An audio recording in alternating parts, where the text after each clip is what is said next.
Kita ke informasi lainnya, pemirsa. Sadis, seorang ibu dan anaknya tewas dibunuh dan jenazahnya dibuang di bawah jembatan Susukan Tol Semarang Solo kilometer 426 Pundak Payung, Kecamatan Banyumanik, Semarang. Diduga kedua korban dibunuh oleh pacar sang ibu.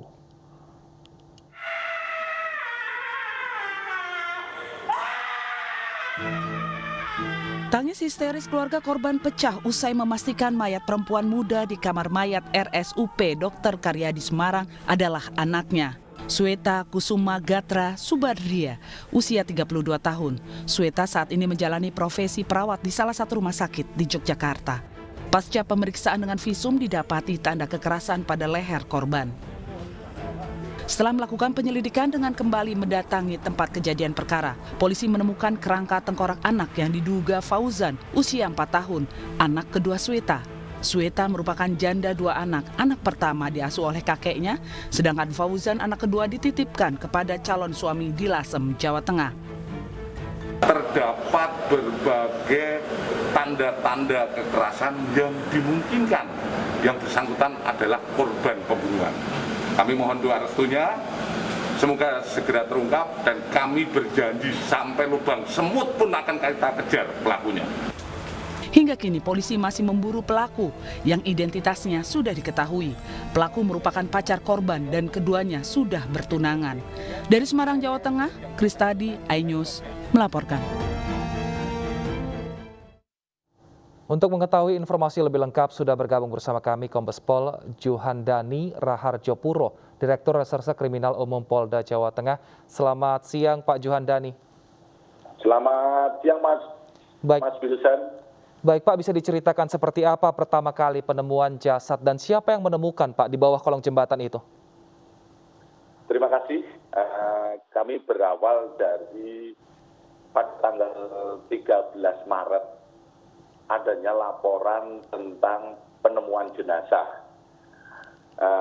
Setelah itu kita melaksanakan upaya penyelidikan. Dari penyelidikan kita mengetahui bahwa jenazah tersebut adalah saudara Sweta Kusuma Gatra Subadria. Kemudian setelah kita melaksanakan penyelidikan, kita mengetahui bahwa korban mempunyai 2 orang anak. 1 orang tadi yang sudah disampaikan ikut kakeknya dan 1 lagi ikut korban. Kemudian seluruh anggota Resmob yang kami pimpin langsung mengecek ke TKP. Setelah di TKP sekitar 500 meter dari korban, kita ketemukan kerangka. Ini proses penyelidikan yang kita laksanakan. Setelah kita lakukan penyelidikan, alhamdulillah kita dapat mengetahui siapa pelakunya dan kemudian bisa kita tangkap pelakunya. Itu Mas Wilson. Baik, ini berarti pelaku sudah ditangkap, Pak? Alhamdulillah sudah kami tangkap dan sudah dapat kita laksanakan proses penyidikan lebih lanjut. Statusnya masih sebagai saksi atau sudah tersangka? Sudah tersangka, Mas. Baik, lalu apa motif dari pelaku, Pak, membunuh seorang ibu dan juga anaknya ini? Terima kasih. Jadi dalam pengungkapan yang tadi malam sudah kita lakukan pemeriksaan secara reli, itu terjadi 2 kasus pidana. Pertama adalah kepada anaknya, di mana kronologisnya pada awal bulan Februari anak dari Sweta ini dititipkan ke setelah anaknya itu sering dianiaya sampai dengan meninggal dan pada tanggal 20 Februari korban pertama dibuang di kilometer 426 wilayah Ungaran. Itu kasus yang pertama. Kemudian yang kasus yang kedua, yaitu terkait dengan saudari Sweta almarhum. Pada tanggal itu mereka bertemu di Semarang, Sweta dengan tersangka, ketemu menanyakan keberadaan anaknya. Karena kalau keberadaan anaknya kita terus, tersangka kemudian membunuhnya, yaitu saudara Swita.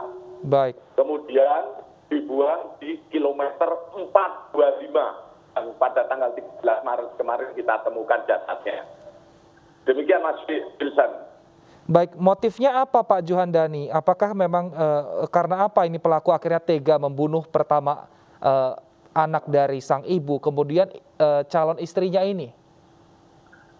Untuk motif yang pertama kepada anaknya, pertama karena anaknya nakal, sering ya mungkin ada hal-hal yang mungkin yang bersangkutan sudah punya keluarga, kemudian bahwa anak yang nakal ini mengakibatkan dia tega membunuh anak itu.